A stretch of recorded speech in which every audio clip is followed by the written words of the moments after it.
Hi, everyone. Thank you so much for joining us this evening for the East to West Projects presentation by Ms. Denise McVeigh of the Untold Story Behind the Texas Revolution, a progressive history lesson. We hope that you will find this presentation intriguing, and also hopefully it'll be an opportunity to reflect on the current state of our political affairs and also some of our intersecting histories that we don't hear as much about. I'm so excited to be welcoming Ms. Denise McVeigh. Thank you, Fabi. I'm glad to be here. I'm very excited about it. And if this is your first time joining the East to West Project, I want you to know that it is a space that centers the cultural expressions, politics, and histories of descendants of the African diaspora and the interconnections between Indigenous, Latinx, and Black communities worldwide. Our agenda for today will be doing a short introduction that we have now started, which will be followed by a 60-minute presentation by Denise McVeigh, followed by a 15-minute Q&A. If the conversation is hot and bubbly, we are definitely interested in sticking around to have more conversations with you about Texas history. And if you are not able to stay for the whole programming, please note that this is being recorded, and we will gladly share the recording once we've completed this presentation on the East to West YouTube channel. Denise McVeigh is an award-winning journalist, anti-corruption advocate, and historian. She is the executive director of Ari's Project, Inc., a 501c3 nonprofit organization, and is the executive editor of Ari's Books Press and The Lamp. Her third book, An Investigative Look at Corruption and Shadow Networks, will be released this fall, so please look out for that. And with that, I would like to now invite Denise to the screen. And let's see. Denise, how are you? Hi, I'm great. I'm doing really good. How about yourself? I'm doing good. I'm really excited about your presentation, and I'm curious. I'm curious about what it is that you're going to be sharing with us today. When I first met you, you were doing research on Emily. I heard about the release of the book from far away, and I was super excited to learn that it was published and that the word got out about these hidden stories that we often don't hear about.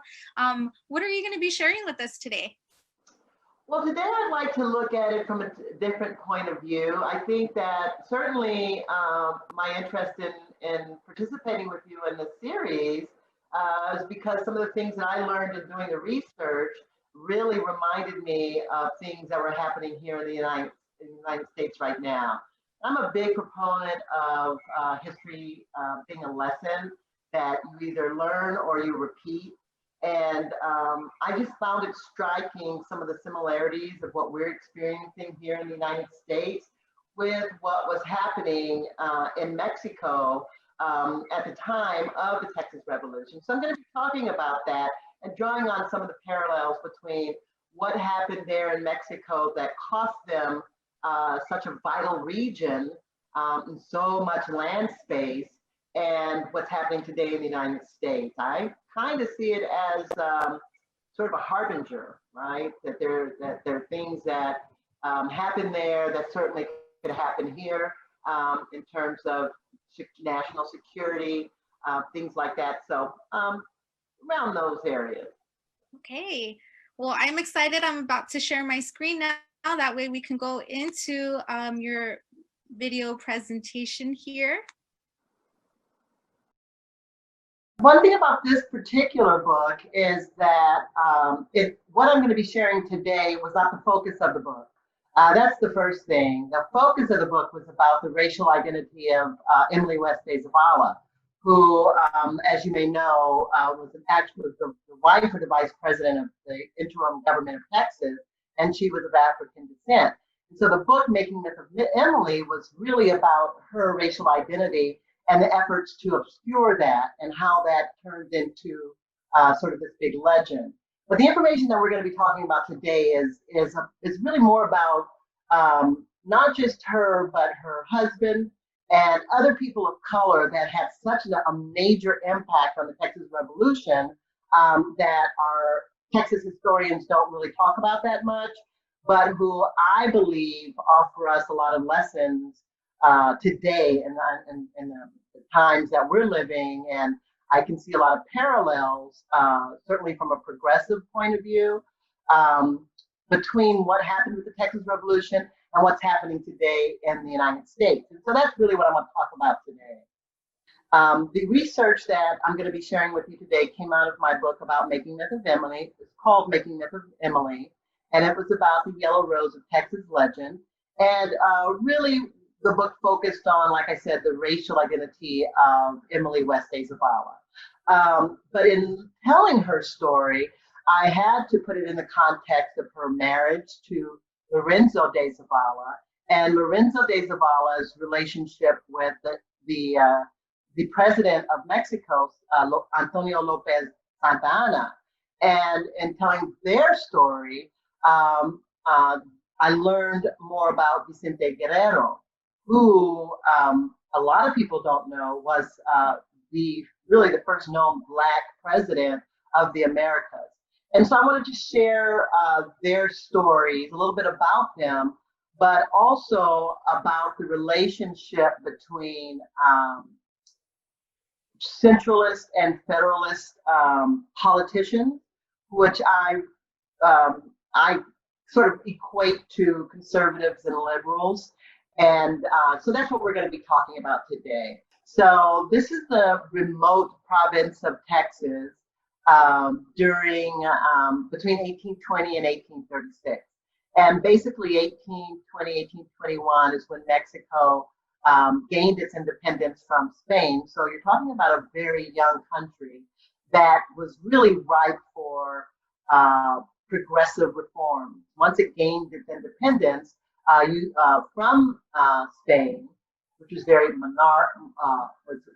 was a monarchy, very centralist in nature, very focused on nobility and the haves and the have-nots. And so when Mexico became its own country, what we saw were people who were separated by factions, people who were conservative, people who were traditionally favored, traditionally controlled the wealth of the country. But then you also saw progressives, people who had more civil society ideals, people who had equality at the base of their political philosophy. And Lorenzo de Zavala, Emily's husband, was one of those. And so was, at one point, Antonio Santa Anna. So again, we're going to be talking about Emily West de Zavala, her husband Lorenzo de Zavala, Antonio Lopez Santa Anna, and Vicente Guerrero. Now, it's important to talk about the mystery that was the Texas Revolution, because when you read historians from Texas or in the United States, they always talk about the Texas Revolution, the fact that Texas won the war against Mexico, as one of the great historical mysteries. They could never really explain it. Santa Anna, who was the general of Mexico, when he came to rout the Texans, he had everybody agreed a superior army. The Texans were ragtag, they were unorganized. Sam Houston was not a great general and mostly ran from the Mexican army. And so they were always trying to figure out what it was that turned the tide that allowed this undisciplined ragtag collection of basically mercenaries to overcome this superior Mexican army. And what happened, and this is part of what we discussed in the book, is that um, uh, the legend of the Yellow Rose was that he must have gotten sexually obsessed with this mulata girl, this biracial girl, slave girl named Emily. And so that was how the Yellow Rose of Texas legend was born, through this sort of fictionalized folkloric explanation for how it was that this superior general lost to this inferior army. Um, and so in looking at that, I remember I was walking along with my niece around the Alamo. She was very young at the time, and I was explaining to her about Emily, because across the street from the Alamo is the Emily Morgan Hotel. She was known as Emily Morgan for another reason, a lot of reasons that I won't get into. But later historians agreed that her name is actually Emily West. That I explained to her that she was this legend because she won, without saying that whole sexual aspect of it, but that she worked on behalf of the Texans. And I basically repeated this sort of fictionalized account of what people said must have occurred in order for this sort of surprising upset that caused Mexico to lose Texas. And as we proceeded to tell her that, and she had all these questions, I started to do research. And it wasn't very long before I could see that this person, this Black woman, this woman of African descent that they were saying was a slave or an indentured servant, was actually, or a prostitute, they said that too, was actually the wife of Lorenzo de Zavala. And so in the book, I break down how they created two people out of one, made the wife of Lorenzo de Zavala white, and then relegated her alter ego to this second-class citizen, sexualized being. And so, and following her, following Lorenzo, I began to see that there was so much more to this story. Not just the fact that the wife of the first vice president of Texas was Black, but also that her husband was a liberal, progressive politician, and that it was his efforts to bring civil rights to people of color, which was how he ended up in Texas. And it was Mexico's response to his efforts and the efforts of people like him to make Mexico a more equitable country, one that valued all of its citizens equally. That's actually what ended up costing them Texas.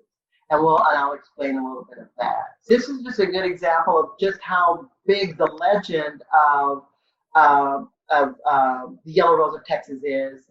Emily West as a person, a slave or an indentured servant. There's statues of her. Like I said, there's a hotel named after her, which is really, honestly, rather insulting when you think that they're honoring a person that didn't exist and not speaking very much about the person that did. So what they and just bear with me, because I think it does bear explaining. Emily West, the indentured servant, is a fictional person. They found her, they didn't find her, they created her. And how they created her was that Emily West de Zavala, who was a person of color, the wife of the vice president, when they saw her represented in records as a Black woman, they assigned her to this other person. So anytime Emily West de Zavala showed up in writings, in government records, on passports or visas or anything like that, and it showed that she was Black, they just created this other person and assigned her Blackness to a person that didn't exist and created this legend behind it. So when you think of it in those terms, you understand how legends can hide the truth about people and also the truth about their racial identity and who they were as a person. And I spent some time in Mexico. I spent time, I talked to people in Emily and Lorenzo's family, their descendants, and really the only people who refuse to believe that Emily West de Zavala was Black are the historians that are telling her story. Her family doesn't disagree with it. The people, other people and contemporaries of hers didn't seem to assign that whiteness to Emily West de Zavala, but our historians do, and that's a problem. But we're not here to talk about Emily. We're here to talk about the progressive nature of her husband's reforms in Mexico and how the pushback against those reforms is ultimately what lost Texas for Mexico. Here you have a picture of Lorenzo de Zavala, who he was born in the Yucatan right around the time of while Mexico still belonged to Spain. But he was an extremely bright child. He had a facility for languages. He taught himself medicine. He taught himself all different types of languages. He was really quite a savant, and he had an extreme passion for civil and human rights. He was extremely progressive, and as he grew older, he became quite assertive in his ideals that everybody deserved to have a fair chance. And even in the schools, when he was in the university, he clashed with his teachers who were, noblemen or people from the elite. He argued against them. He ended up in prison at one point at San Juan de Ulua for his views on how Spain was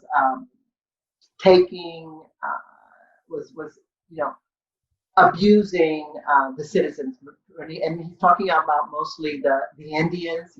He advocated a lot for the Indians and for the poor, and it got him into a lot of trouble, even from a long time, even before Mexico was its own country.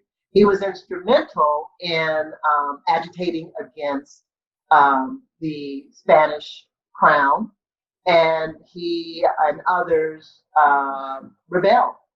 And there were many leaders of the rebellion against Spain. There were a lot of lives lost, a lot of indigenous lives lost, a lot of heads hung on the Alhóndiga in Guanajuato until Spain lost Mexico and Mexico became an independent country. So it was a brutal fight, but they finally won it. And Lorenzo was absolutely crucial in Mexico becoming an independent country and becoming independent from Spain. One of his co-collaborators was a man by the name of a soldier by the name of Antonio Lopez Santa Anna. And Santa Anna was also he was a gifted military leader, and he was also crucial in Spain, Mexico gaining its independence against Spain. He was, like I said, able to quickly raise an army, which made him invaluable. And he just had incredible strategic skills. He was, in his own way, he was a savant. He was a genius at creating armies and leading armies. And he had a string of successes, military successes for the Spanish crown before the independence. And he was, again, crucial to the independence movement against Spain. Now, I'll tell you a little bit about Santa Anna because I think it's probably important to give a fuller picture of him. Not only was he a genius at building armies and leading armies, but he was also a genius at picking the side picking the side that was going to win any conflict. So when he started this, he and Lorenzo were great friends when they fought for independence, and he was considered a liberal. And they were great friends, the two of them. They worked together. They fought together. They were like brothers. They called themselves brothers. And if they were brothers, then Vicente Guerrero was their father. He was a caudillo. He was young too. He was actually the first known black president of the Americas. And Vicente was interesting because he also was a gifted military leader. He was his father was black. His mother had black blood in her. He was essentially black, and he also was a very big progressive. And he eventually became president. And when he became president, Lorenzo, the liberal, the philosopher, if you will, and Antonio, the soldier, they considered themselves his left and right hand. And so at the most crucial point in the history of Mexico, you had three progressives, and the leader of those progressives was a black man. And their passion, their goal was to reform Mexico into a progressive place that valued all of its citizens the same, that would create an educated, prosperous, healthy population. But they had many, many enemies in that regard.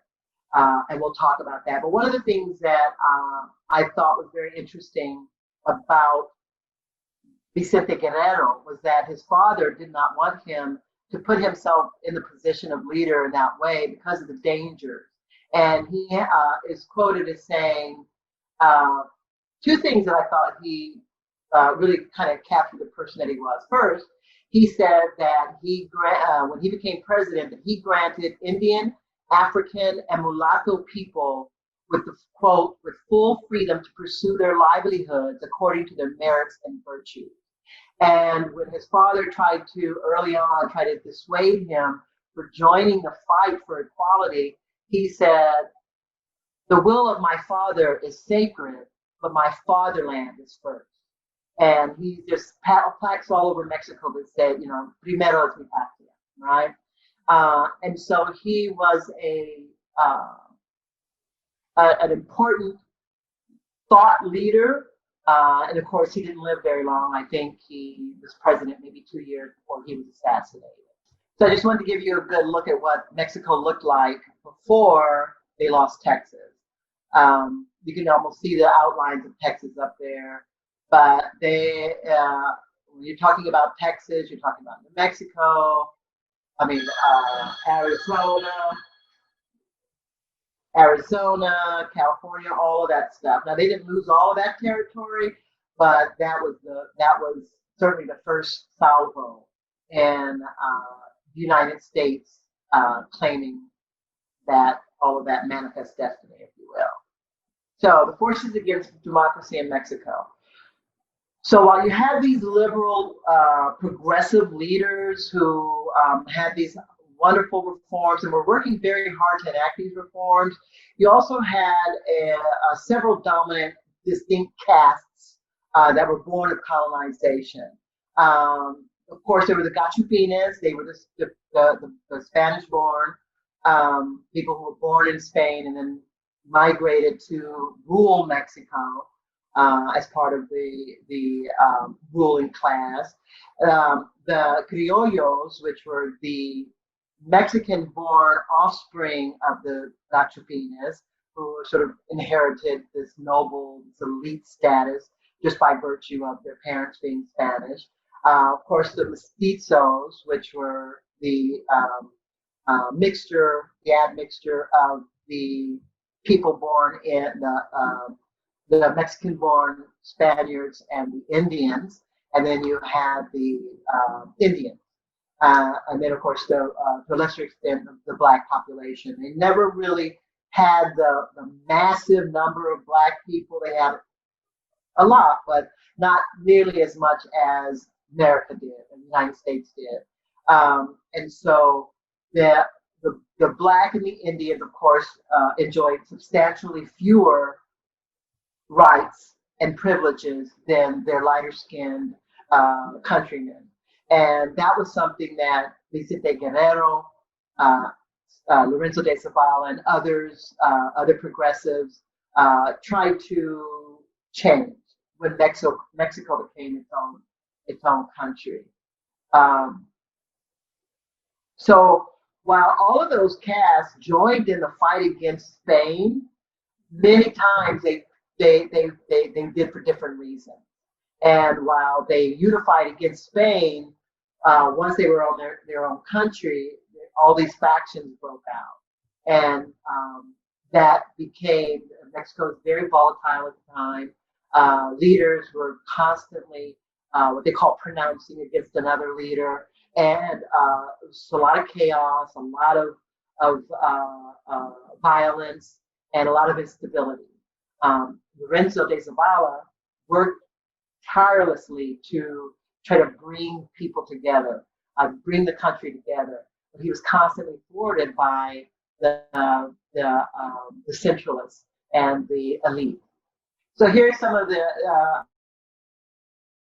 that occurred prior to the Texas Revolution that actually had a big impact on the Texas Revolution. Well, obviously the independence of Mexico in 1821. Vicente Guerrero prohibited slavery. That was huge. All these Anglo settlers were starting to settle in Texas.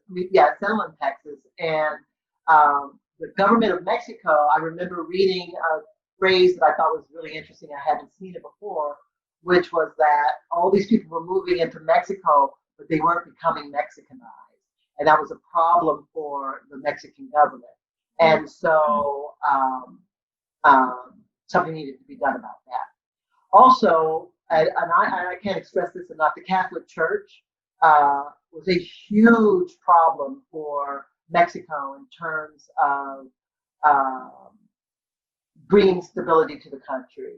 They were at some point the largest landowners, and the church was the largest landowner in Mexico. Absolutely refused land reforms, fought against it, continued to fight against it for centuries. But they were also very big on in government. They, in many cases, were government. They had enormous influence on government. And Lorenzo and his compatriots, his party, wanted to have separation of state and church because of the Catholic Church. Also, that was one of the reforms that Lorenzo was trying to enact as governor of Mexico. He set up Congress. One of them was land reform. The other was the separation of church and state. Of course, this angered the elite. This angered the centralists. And Zavala's growing popularity also impacted it, because it was clear to the Mexican people that this man was working for the Mexican people. He was the voice of the Mexican people when you had all of these elites and all of these centralists who basically were concerned about their ilk, if you will. And among the people, he was extremely popular. And of course, that didn't help him, because the more popular he became with the people of Mexico, the more dangerous he became to the conservatives and the centralists and the elite. And so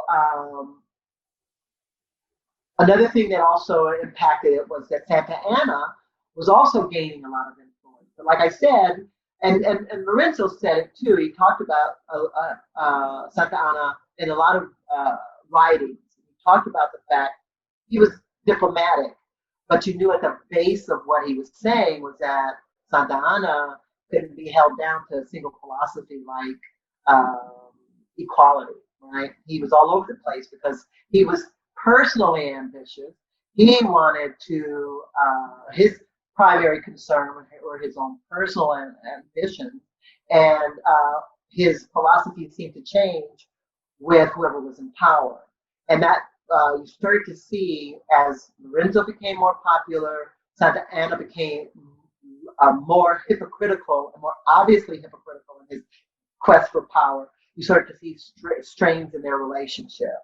But another thing that was really important about to the Texas Revolution was the impresario program, which was the idea when government saw all of the Anglo settlers coming into that remote province, they created these land grants that they hoped to populate with actual Mexican citizens, and they called it the impresario program.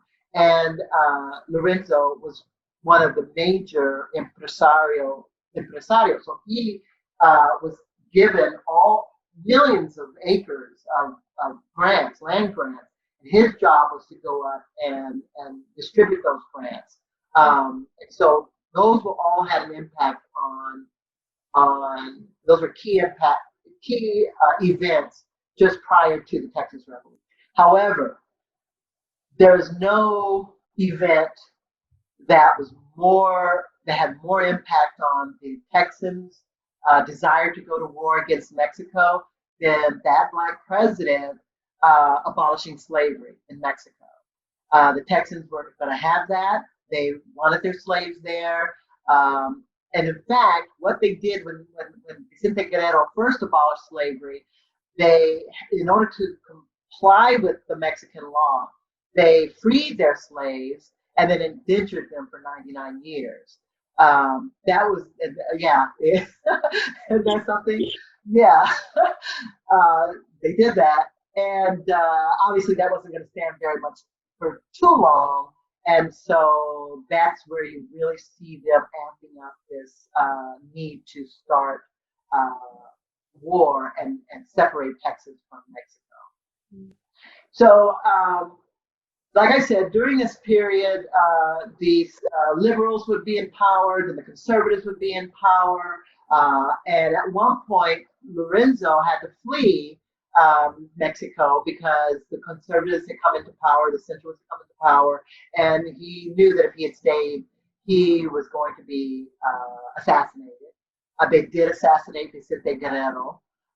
He came to the United States. He wrote a book called Viaje de los Estados Unidos, de los Estados Unidos.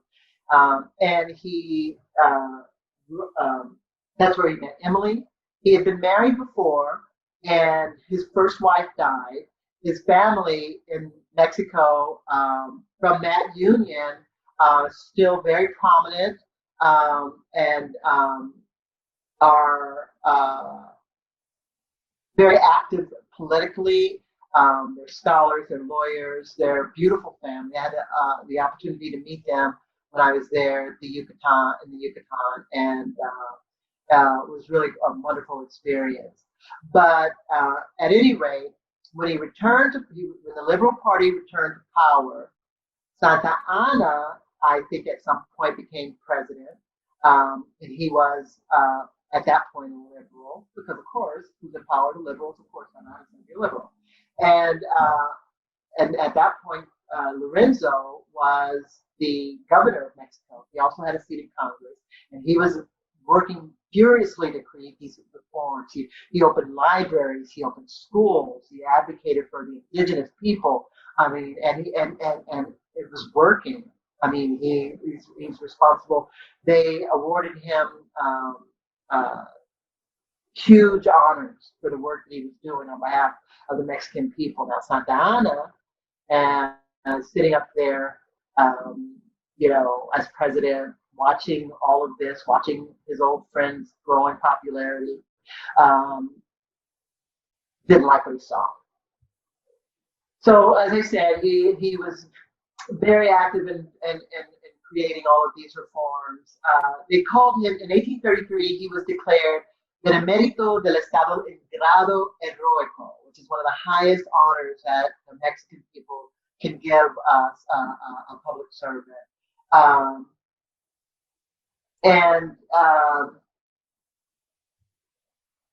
So, as I said, their relationship became quite strained, and to the point where there was really no going back. There was, I think that at some point, Santa Anna had been revealed for who he was, which was a monarchist. He was a centralist. He was a conservative. He wanted to have full power, all absolute power. And every day, Zavala became more and more of a threat to him. Without Zavala, it would have been a cakewalk. At one point, he used to go back and forth. He was from Jalapa, in Veracruz, and he had an estate there. He was a lot like Trump. He would just go to his estate. What was the name of that estate? Oh, I forgot. But he would go there. He wouldn't really do any work.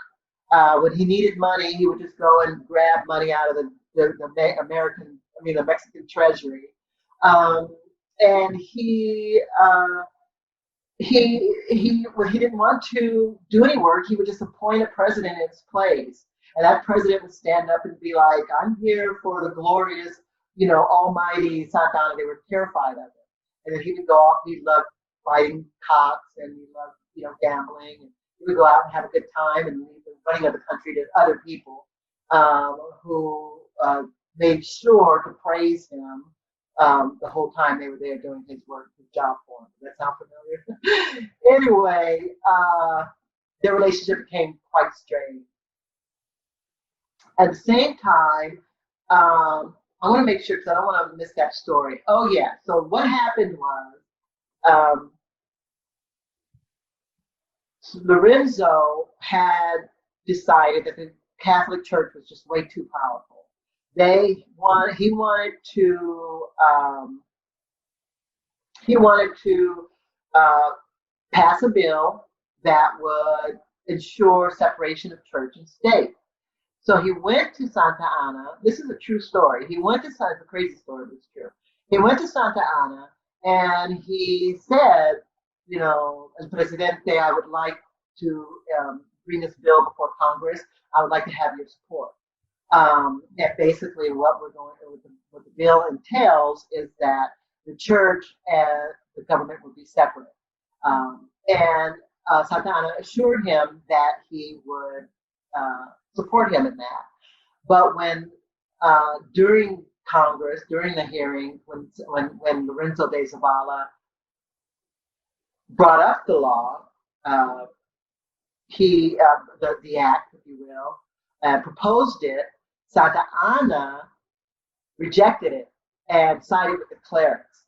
And there was this huge uproar. And then Santa Anna called this huge regiment of soldiers and had troops and had them march to the cathedral and kneel before a statue of the Virgin of Guadalupe and swear that the troops would always be loyal to the church. And not very much longer after that, they called for the arrest of Zavala, Lorenzo de Zavala. But he went into hiding. They couldn't find him. And the people had an uproar. They took to the streets. It was turmoil. It was chaos. And the uprising on behalf of Lorenzo de Zavala was so powerful and so overwhelming that the Santa Anna had to rescind the arrest order. And what he ended up doing then was he sent Lorenzo, he appointed Lorenzo plenipotentiary to France, the diplomat to France, to get him out of Mexico. Lorenzo did not want to go. He had started these reforms. They were going well, but his wife Emily said, if you don't go, they will kill you. So reluctantly, he took the post and he went as ambassador to France. And it was once he had Lorenzo out of Mexico, Santa Anna disbanded Congress and made himself the ultimate ruler.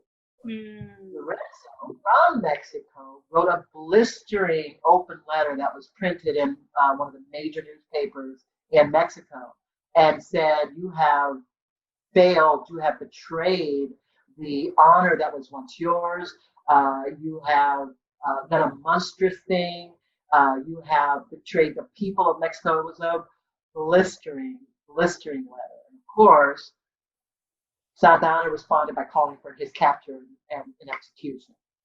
That's how he ended up in Texas. So once that execution came, I mean, the execution order came, he still had those impresarial grants. And he thought, well, I can't go back to Mexico. I can't stay here in France. I'm going to go and fight on behalf of the people from Texas. And that's how he ended up in Texas. And that's how he ended up as part of the interim government of Texas. Now, he had always had the idea that he would go back to Mexico. And he also had this idea, because he was so skilled and he had so much experience, and certainly at the beginning, the Texans held him in high esteem, that he could move them towards a more progressive um, uh, position. But then once he got there, he started to see that, oh my goodness, I'm kind of in the same place where I was in Mexico. I should have made the distinction between the centralists. And so the centralists, again, are sort of like the conservative elite, sort of what we're facing today. And the federalists were sort of the progressive Democrats. They wanted to disperse power equally amongst the people. And so kind of see that same thing here. Well, in Texas, they talked a big game about, the people's rights and all of that stuff, but really they didn't mean that. They were talking these ideas that Lorenzo could cleave to, but when it came down to actually enacting the laws, you saw that he was always on the side of the progressives in Texas, and that he could never win.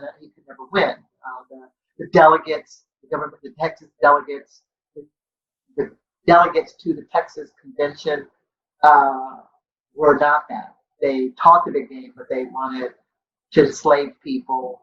They wanted they had some democratic ideas, but their main position was the preservation of slavery. And that was something that he could not really abide. And in fact, things happened very, very fast. And one of the finer points that I wanted to make about that was that, like I said, when he got there, the Texans, took up for him. They protected him. Santa Anna had already sent troops to go and try to capture him, and basically small groups of soldiers. They were execution parties, basically, that he sent, and they searched for him. They never found him because the Texans did protect him. But at the same time, as the war went on, this official order you see is the government saying protect Zavala from Santa Anna. But and here in this official order, let me just say, because I do think that's important. I think that is where you start to understand the mystery of the upset at the Battle of San Jacinto in the Texas Revolution. Because in this order, they say that the Texans believed that Santa Anna was using this arrest of Lorenzo de Zavala as a pretext for sending troops into Texas.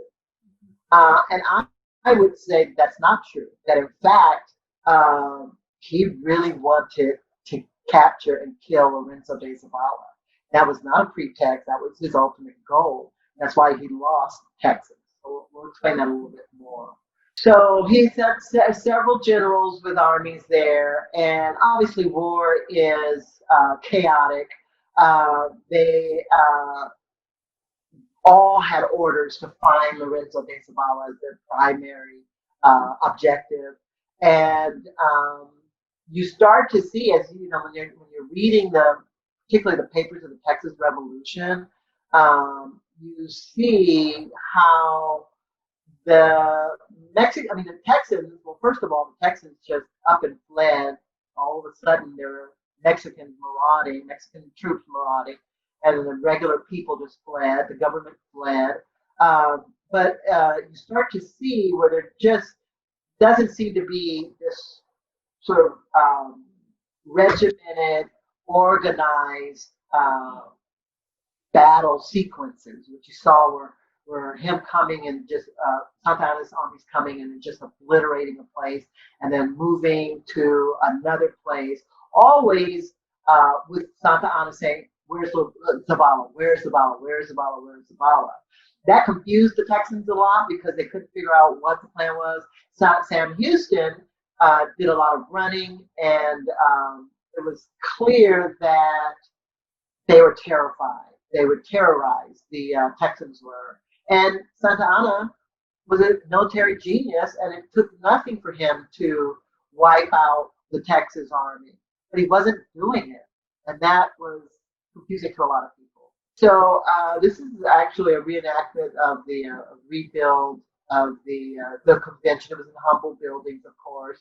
Now, just as the Mexican army was bearing down on them, Zavala was elected vice president of the interim government of Texas, and he quickly learned that he was not going to be seeing any of these progressive reforms that he had been championing in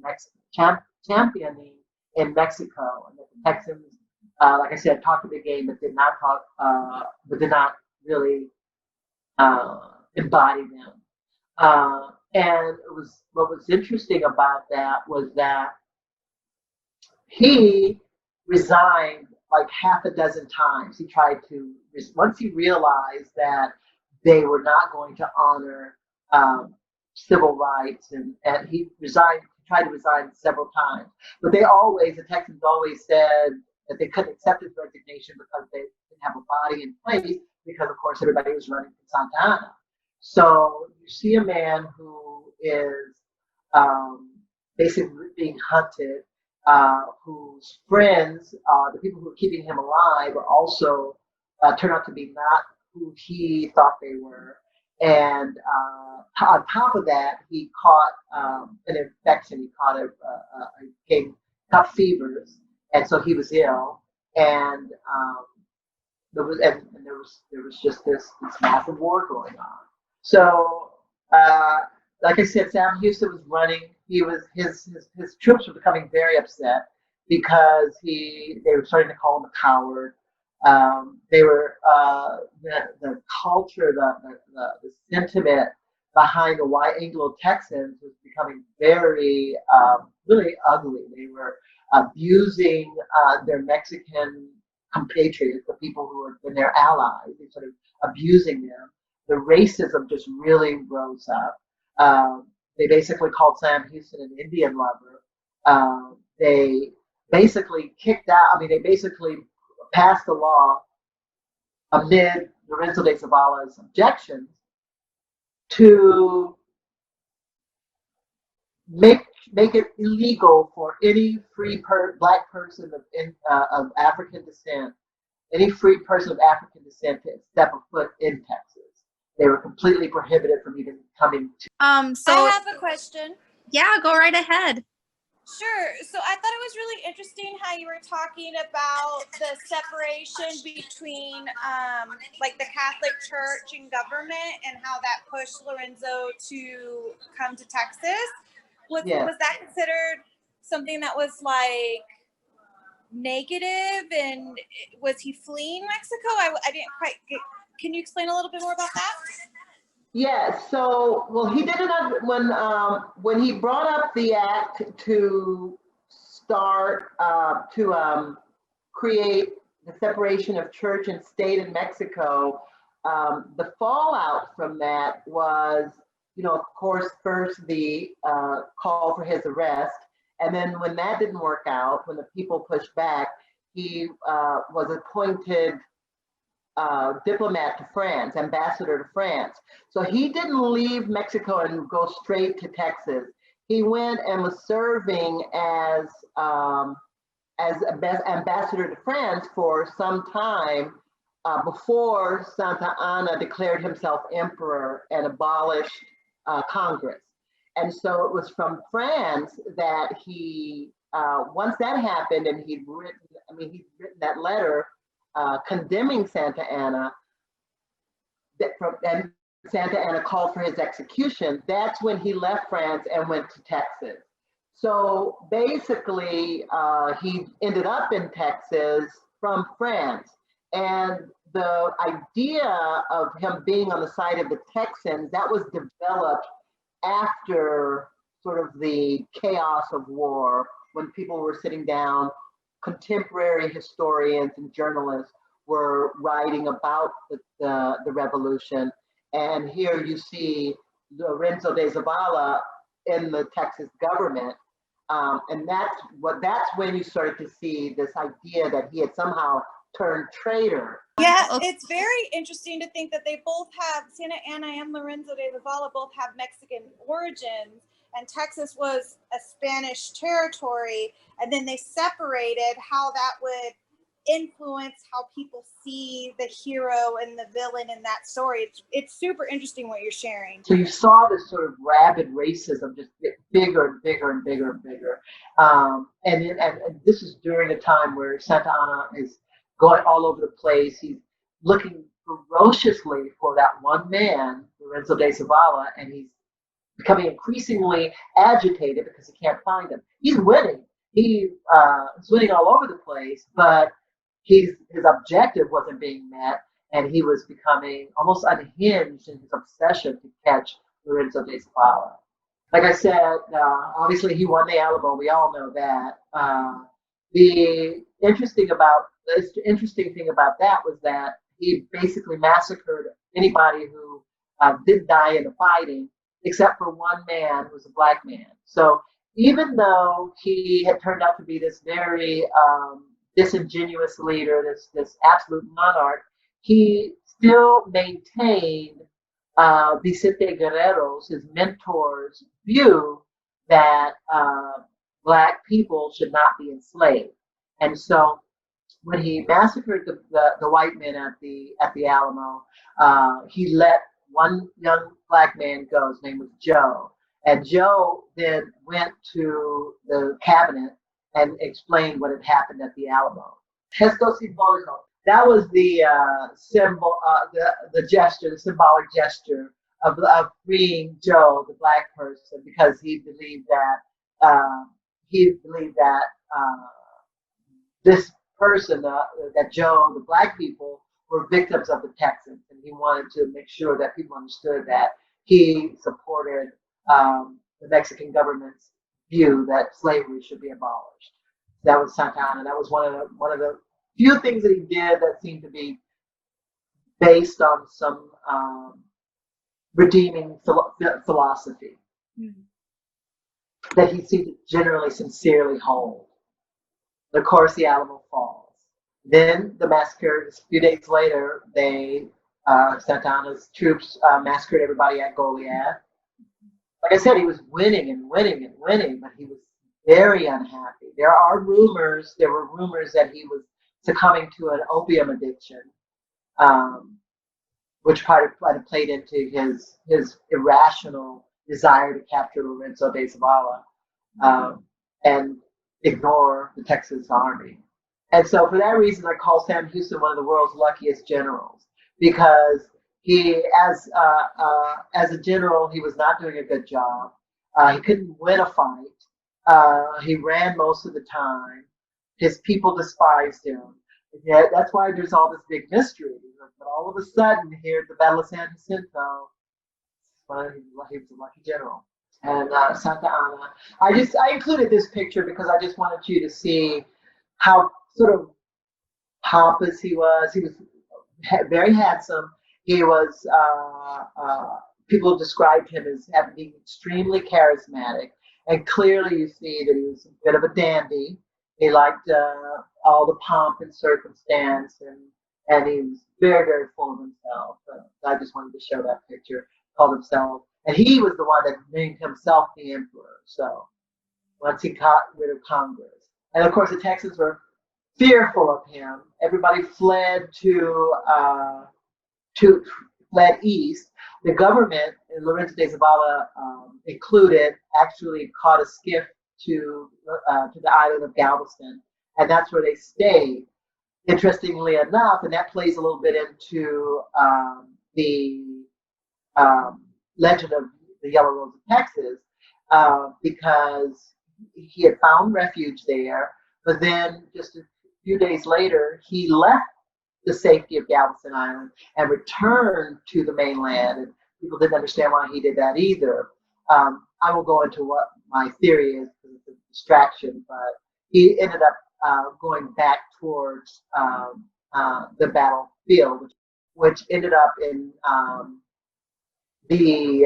San Jacinto, which he picked. And when he picked this site, when Santa Anna picked this site, it was instantly controversial amongst his generals and colonels because it was, as one colonel put it, Colonel Delgado said, that it was against military rules in every aspect. He said, en todos los aspectos, contra de las reglas militares.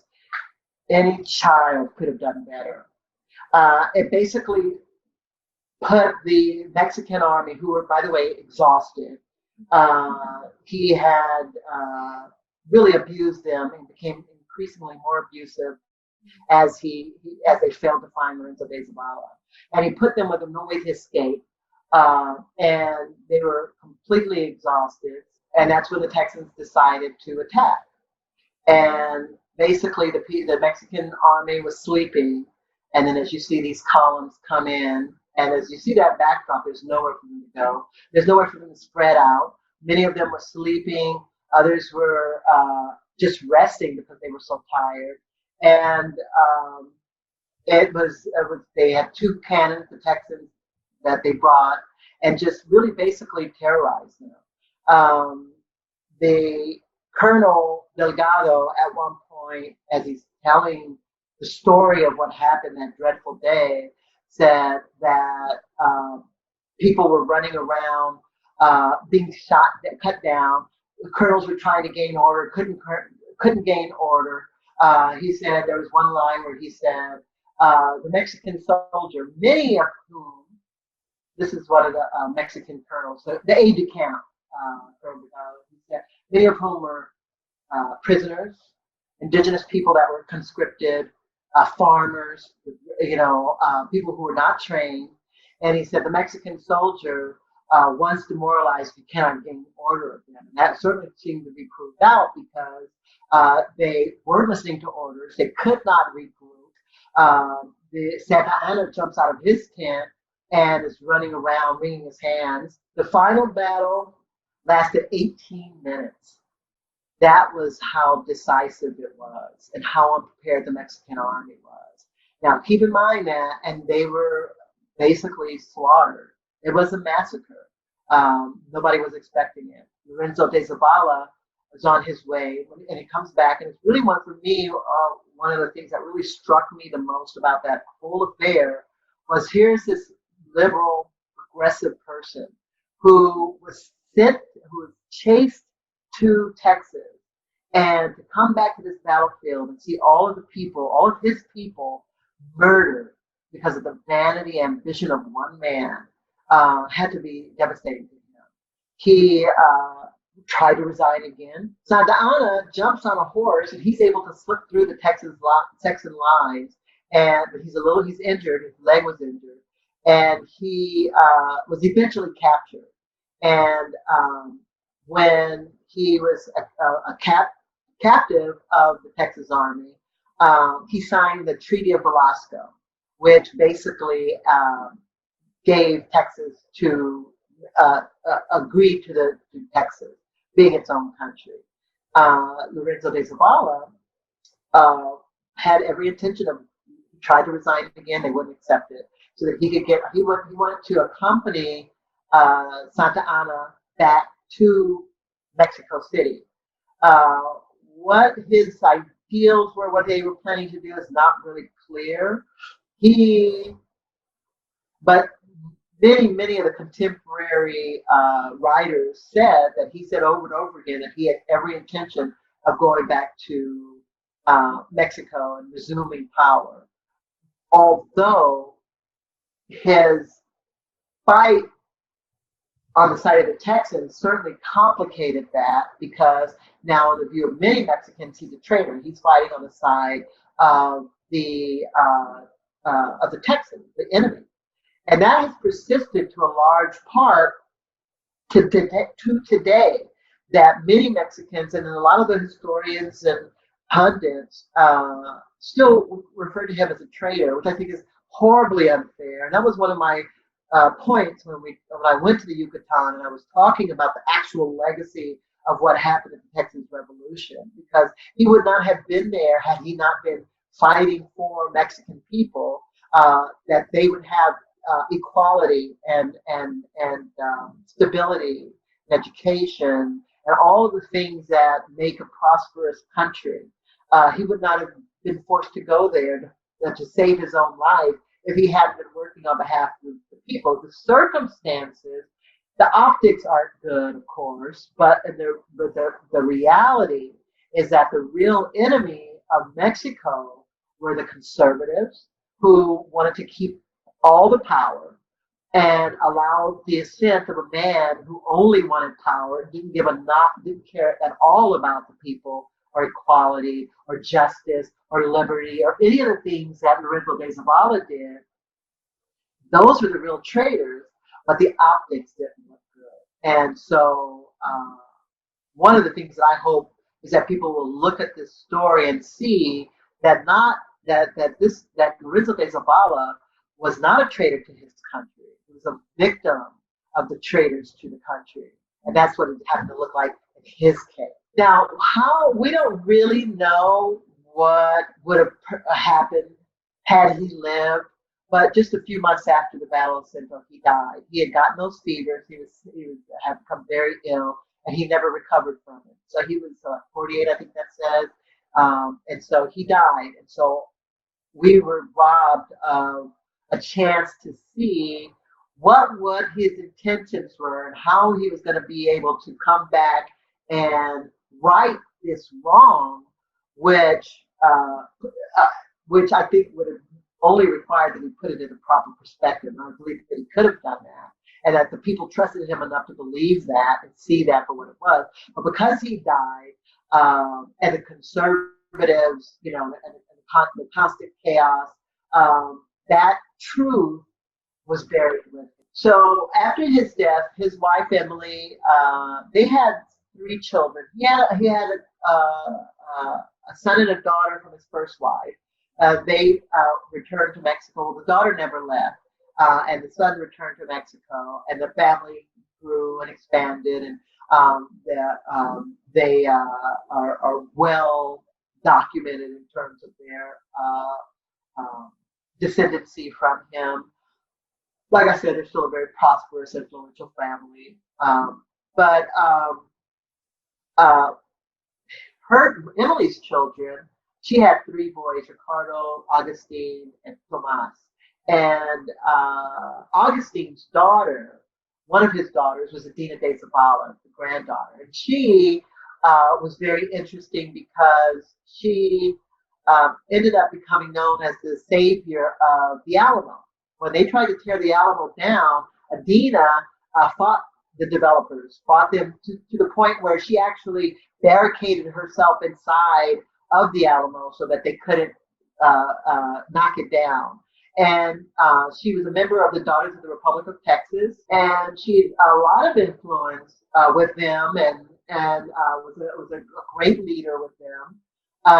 And she was with the Daughters of the Republic. They were very much active in preservation. And if it weren't for her and her work for the DRT, the Alamo wouldn't be standing today. But, and I believe it's because of the racial identity of her grandmother, they became very hostile towards her, and basically kicked her out of the Daughters of the Republic of Texas, and all sided with Clara Driscoll, who was a wealthy woman who put a lot of money into it, that actually was recruited by Adina. But over time, they became very hostile to her. And during that period of time, you saw, because I tracked her in my book, and you saw her literally destroying family records, mostly as it related to her grandmother. But that also, I think, might have played a part in people's understanding of Lorenzo's actual motivations behind what happened in the Texas Revolution, because at one point, she just started referring to him as Lawrence. The man never referred to himself as Lawrence his entire life, but his granddaughter in order to be accepted in these Texas circles that she is in these Anglo circles, sort of referring to him as that.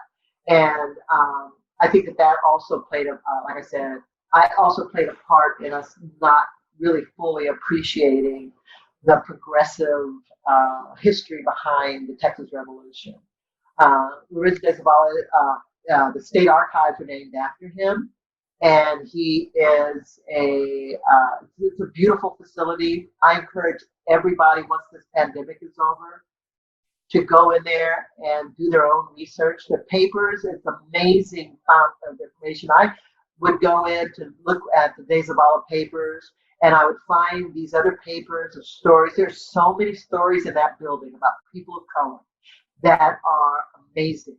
And for me, it became clear the first time in my life, really, just how much our stories are shrouded in hidden, to the point where we have sort of this one-dimensional view of what we were capable of back then, what we actually did back then, who we are, what our lives look like. It's so much, it's infinitely much grander than what we've been allowed to see.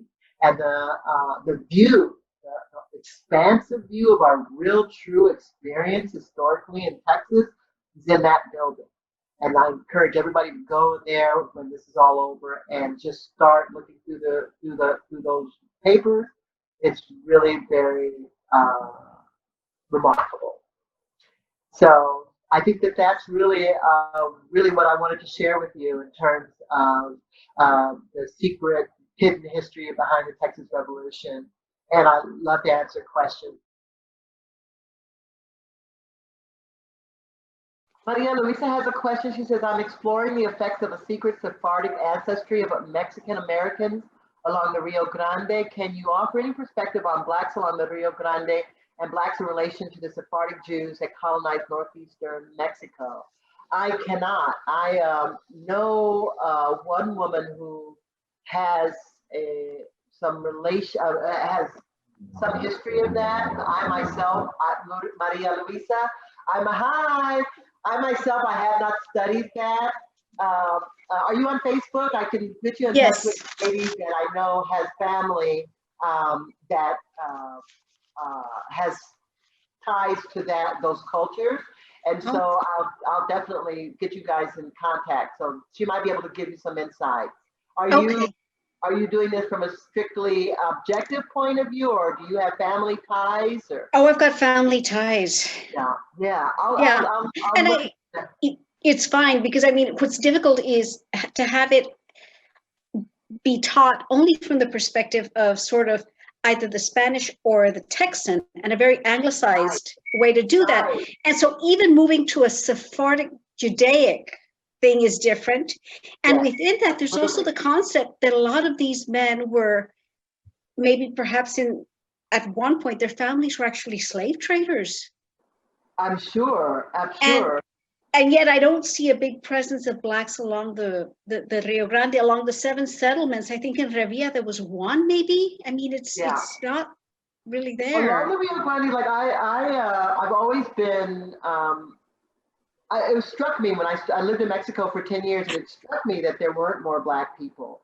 I found a lot of people of Black descent in Veracruz. You still see that. And I also spent some time along, I think it's Rio Grande, and on the other side of Eagle Pass. So, Piedras Negras. Is it Piedras Negras? Well, it's Santa Rosa, I think. There's it's a little bit further to the west, but that was a settlement of the Black Seminoles. You know, I don't know if you know that story. That that's a story that I've been working on. They actually fled through the Tears, what is it, the Trail of Tears, when they were moving people to different parts of, to the reservations. The Black Seminoles and some of the Seminoles in Florida, they fought back. They were one of the few tribal people that never lost a war against the American government, the US government. They actually fought their way to Mexico and they settled land not far from the border. Mexican government actually granted them land and they just had to fight their way to it. They had to fight slave traders, bounty hunters, troops, all kinds of craziness to get to it. And they made themselves useful to the Mexican government by being basically Apache fighters. They fought Apaches and they fought other hostile indigenous peoples. They have been doing that since Florida. They fought. They're excellent warriors. But those really are the only Black communities. I know that Fabiola has ties to Black communities in Guerrero, the state of Guerrero, which I think was very interesting that they named that state Guerrero. Okay? Yeah. Uh-huh. Right. So who is this Fabiola? I'm Fabiola. Oh, okay. Sorry. Yeah. And there are a couple of, or at least one major one, small town along the border, but more on the northern part, maybe not along the border, but in the northern part of Mexico, closer to the border, where there is a community that identifies themselves as Afro-descendants, but that particular community is folks that were, I guess, leaving the U.S. territories and finding refuge in Mexico. I'm curious about what happened to those populations of African descendants if they went to the Pacific coast, to Guerrero, to Oaxaca. That was common. That is common historically. Just Afro descendants along the Pacific coast landed there because ships landed there, but they also landed there because folks migrated from the interior. Is it from the west to the east? Okay. Yeah. Oh, okay. And I know that, and I think the same is also with Veracruz, because these places were so, well, particularly Guerrero, the places were so mountainous, and the jungles were so difficult that a lot of Black slaves would escape to these areas and raise a defense against anybody who came to get them. And they were never really, once they found these communities, they were never, the Spanish would just give up on them because it was not worth trying to recapture them. They were never very successful. And they fought back and they understood those areas. And I kind of think that that's one of the reasons why Vicente Guerrero was such a good tactician, because he grew up in a community of people who had learned how to use the landscape to fight against the pressures. I mean, that would have been in his blood.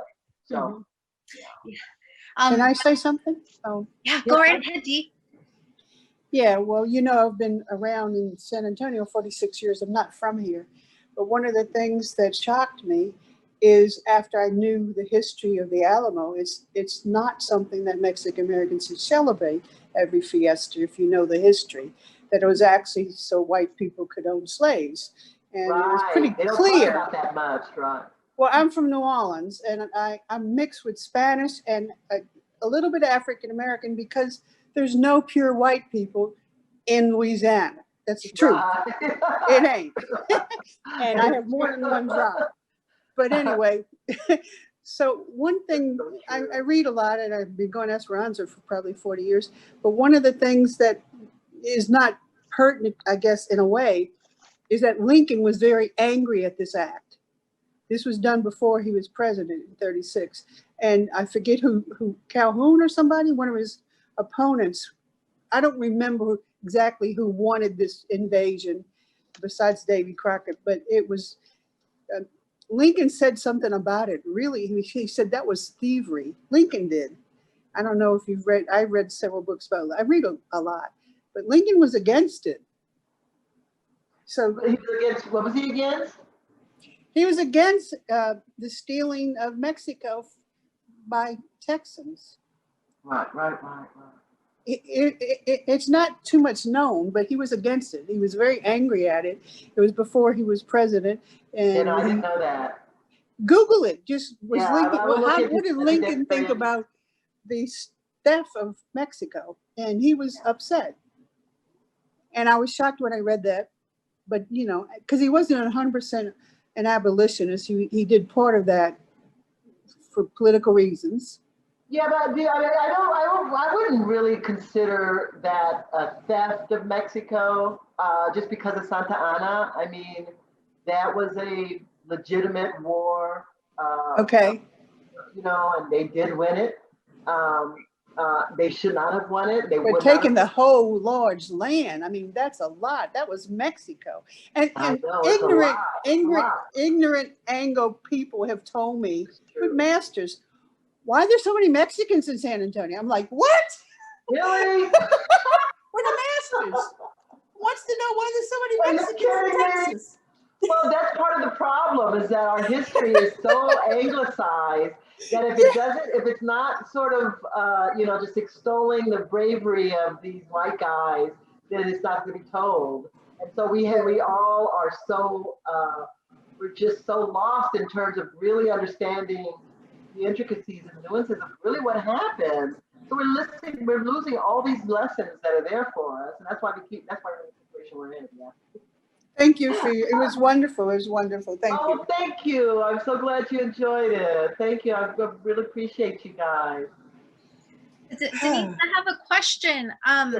Because yes, this land was Mexico, and this land is also indigenous land, and there were hundreds and hundreds of indigenous tribes, and I'm curious about whether or not you ran into any kind of information about the relationship between indigenous people and Afro descendants and slaves.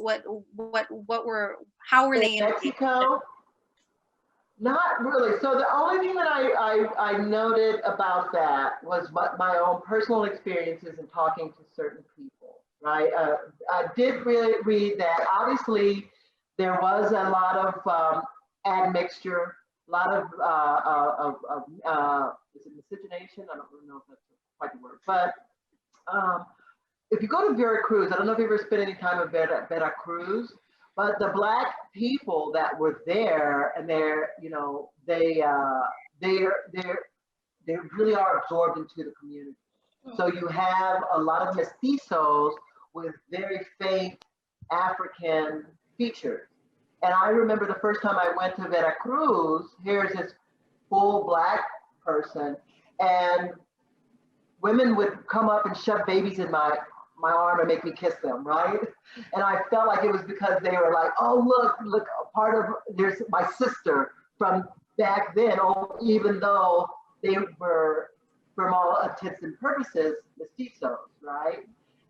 And you would see that when I lived in Guanajuato, kind of the same thing, and you would look at people. And I found it to be just sort of an activity that I did for my own personal interest, looking at people and recognizing that the racial, the African aspects of their physicality, right? But Mexico will tell you they are all mestizos. That's what they say. It's a culture in Mexico, which is sort of fictionalized. We are one. We are all mestizos. It is something that they do say a lot. It's problematic. It's problematic. It is problematic. It is problematic. Because it erases those specific roots, right? So and it blankets our experiences, and there is most definitely anti-Blackness and discrimination in Mexico, not only against phenotypical Black individuals, but also indigenous people. I know. But we're so changing funny. that. We're changing that. Again? That's part of the reason we're having this conversation here. It's about how do you honor our roots, and also be specific, right, about what you are, what you're not, and leave room for ambiguity. And right. Well, there's a sense. I mean, like I said, I lived there for many years. I can't tell you how many times somebody would say, "Get out of the sun, you're gonna look Black," and I would be And they'd be like, oh. And so they have this sort of internalized prejudice and this desire not to be associated, to be considered black, you know, this whole morena, whatever, the sense of while you are, they don't seem to hold you personally any ill will, these sort of thought processes that really are discriminatory and a little racist do reveal themselves in very innocent ways, you know, but it is what it is. I can tell you that as a Black woman, my life was easier in Mexico than it is here in the United States. Huh. In many, many ways. And I always say it's complicated. I don't want to get into all that, but I feel like had I not left the United States and lived in Mexico, I would not probably be alive today. I feel like the Mexicans saved my life because the race. Well, what do you see going on here now? You know, I mean, it's just too much. It's too much for people, and so certainly somebody as sensitive as I am. So I appreciated being able to go to a place where people didn't feel compelled to dominate me and to insult me and to, you know, belittle me and to steal from me more than they would steal from anybody else, right? And so in that sense, I have a fondness for Mexico, and I see our pathology here in the United States much more malevolent and much more damaging and pervasive than what I experienced personally as a Black American in Mexico, you know. And among the indigenous people, I can tell you my experiences among, we spent a lot of time, we befriended a Huichol community in the mountains of Jalisco. And I remember, and the Huichols are notoriously insular and absolutely do not like white people. They consider mestizos white people. And so on one hand, I was like the first Black person that they'd ever seen. And on one hand, you had people who would actually run away from me because they had never seen anything like me. And then you'd have other people that strive to make their hair look like my hair right away, right? And so, you know, living in Mexico, I started to understand that race and ethnicity is so much more complex than what we're allowed to understand here in the United States. Not just black and white, you know what I mean? It's so much more complex, so much more nuanced, and I for one appreciate it. No, that's my 2 cents. Anybody else have a question or a comment? I do again. Can you hear me? Go right ahead, Dee. I Googled it.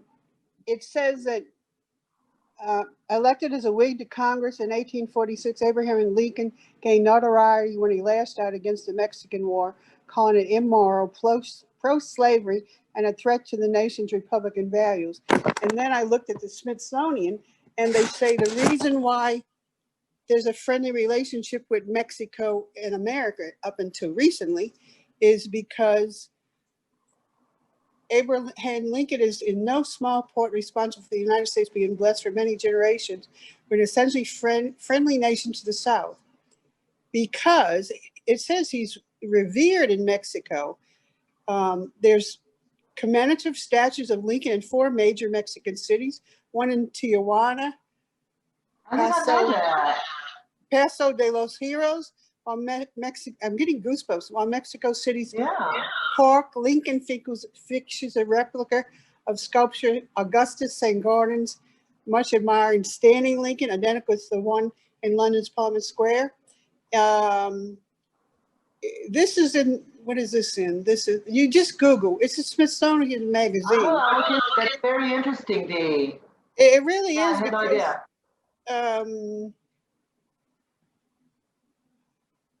Because he had the courageous stand of being against Pope stealing it, and his later support in the 1860s for democratic reformist Benito Juarez, who was called the Abraham Lincoln of Mexico. So this just Google was Lincoln against. Yeah, I will. I definitely will. Yeah, thank you Listen, for would you guys do me a favor and send me a fin request, particularly Maria and Dee, to make sure that cause I want to make sure I get back to you on that. Okay, on Facebook, will you make sure to do that? Just send me a fin request on Facebook. That way I'll be able to get back to you on those issues. Hi, Marilyn. Hi. Wanted to follow up on a couple of things. Earlier, you were talking about what apparently is not much of a Black presence along the border on the Mexico side. From what I could see, from my travels. I understand, but I wonder if that might possibly be explained, and certainly to a much, much lesser extent in Veracruz, about the possibility of intermarriage and of people passing. Yes. We certainly know in the United States, and certainly generations ago in my own family, people are light enough, and if they pass, they may or may not ever be heard from again because Wow, right. True. so that it's quite possible that people might have actually been there, but the current generations might not necessarily know because of those who passed. And if in fact you've got this, if you will, this this hierarchy, Right. this discrimination, then what you want to do is to lessen, to decrease any aspects of those characteristics, those cultural aspects, whereby if it's African, this is not looked at as positive in any way, shape, or form. Who knows what might happen to me? So I'm going to hide these away, and ultimately to the point of perhaps they're even being lost. So I'm wondering if all of this might possibly feed into these various possibilities. Thank Yes, you. I think I will say this is my own personal opinion, and I'm sure that people might disagree with me on this, but I do think that, oh yes, there's some aspect of that to be sure. But I still believe this to be true based on my experience that the malevolent, just horrifying, terrifying racism and violence against Black people that is known, that this country is known for, the United States is not present in New Mexico. I mean, Vicente Guerrero was an obvious Black man. They called him, I forget the name that they called him. Do you remember, they had a name for him that sort of because of his hair, but but I forget what it was, but my experiences mirrored that. I lived in Dallas. I was a reporter, a journalist in Dallas for many years. I mean, problems and racial. I said, I'm moving to Mexico. I sold all my stuff and I just had it all. It was the best thing that could have happened to me, right? The best thing I could have done. But I think that there's several things. I think that is part of it. There is a part where people want to diminish that aspect that they find is holding them back, right? I agree with that. That certainly played a part in Mexico as it has played anywhere else in the world. But I also think that love played a part in it, an attraction. A good-looking person of any race, but a good-looking person of another race, and they strike an attraction, and they have children, and that affects the admixture of the child. So I think that love has a big part of it. And then also I think that over time, certainly the mestizo mystique, if you will, the mestizo juggernaut, if you will, like this all of a sudden they're considered a race on their own. That people have said this, and people may disagree. I don't necessarily disagree with it. The mestizo race that was created was almost inevitable, and it became, and so that mestizo race acts as a buffer between white and black and indigenous, right? However, I haven't been to Guerrero. Bobby can talk about that. There are black communities in Guerrero that are highly deprived and discriminated against. It's a very different context. Yes. Did you want to say? Again, along the Costa Chica, Guerrero, Mexico, and I'm not sure if it's just been kind of like a change of sentiments, but there I think that there's a little I haven't spent too much time in Veracruz, so I can't compare, but there's still a lot of tension, and there's a lack of acknowledgement oftentimes, even though Guerrero and Oaxaca, everybody talks about Veracruz all of the time, but Guerrero and Oaxaca are also have really high populations of Afro-Mexicanos, and the capital of Afro-Mexico, it is in the Costa Chica. If you go into a library, a public library where there are public libraries, it's very difficult to find books or literature about Afro-Mexicans, about that aspect of our history, and so it's odd and it's weird and it's strange because you can be in a town that is majority Afro-Mexican, but in terms of how much folks are able to learn about their official history, that access is limited, and art is one of the ways that that knowledge is transferred, through song, through dance.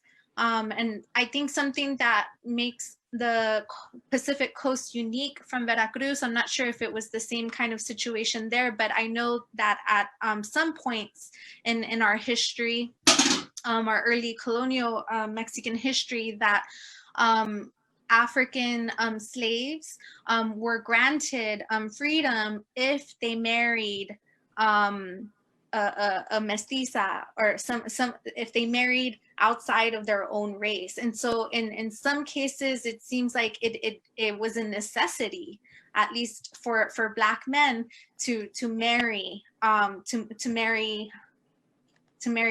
out to move up in society, to access some rights. So that was a survival strategy. I would also say that I think that it's on some level you might disagree with me, but I do think that at some level the deprivations, I mean, I lived in a place, the deprivations that Black people have in Mexico, Afro people have in Mexico, are not that dissimilar to the campesinos in some of the places that I live, or the indigenous people, the mestizos where I live, where they have literally nothing.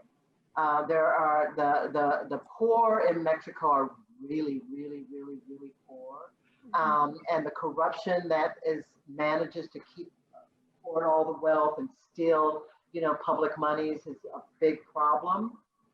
And so I know that we all have that. I don't know. I don't know. I'm ambivalent about this idea that Black Mexicans have it any worse than mestizo Mexicans, because of what I've experienced as traveling to. I mean, I lived in a place called 14, and 14 is very remote. It's in the middle of the Altiplano Potosino.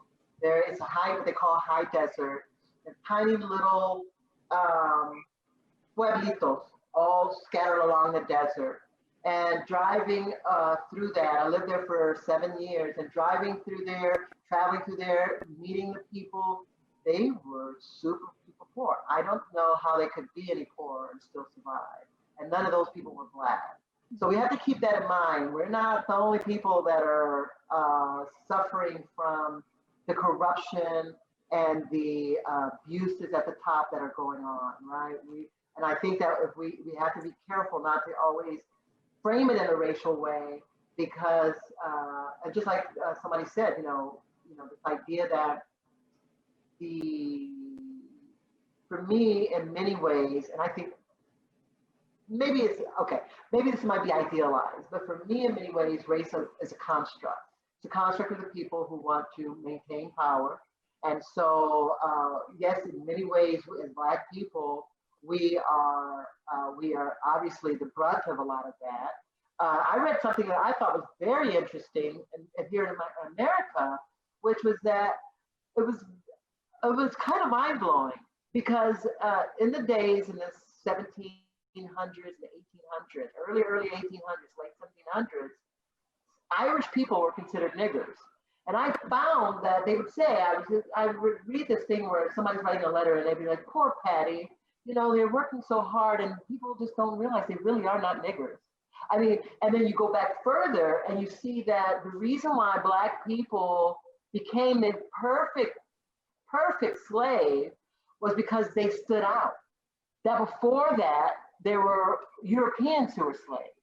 And so that idea of you know, this idea that, oh, wow, our Blackness was just because we were so easily caught after, you know, found after we escaped was one of the reasons that we got dealt the hand that we were dealt.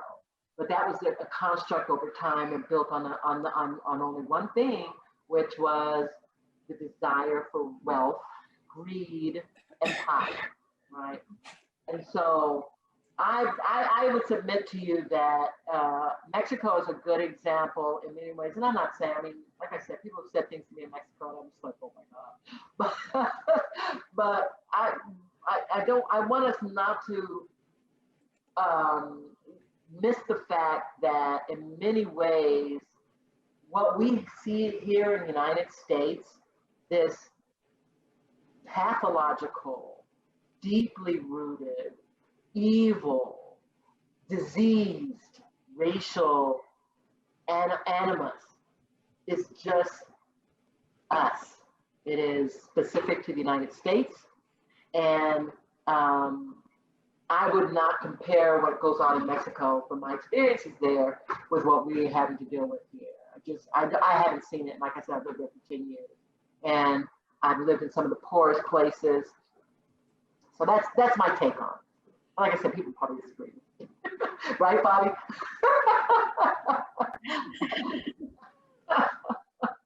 I agree with you, and I think it's important what you're saying to point out that there are regional differences, most definitely, and other kinds of differences that we're probably not naming here, but I think not paying attention to, that we need to pay attention to. And I would say this before I go, I have to feed my little babies, but I would say this too.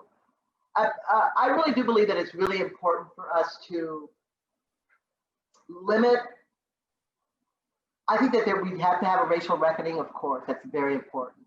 But I think that the obsession of it, the way that we talk about it consistently and not talk about corruption and not talk about the disintegration of our institutions and not talk about, you know, impunity, that is why they constructed this whole idea of race in the first place.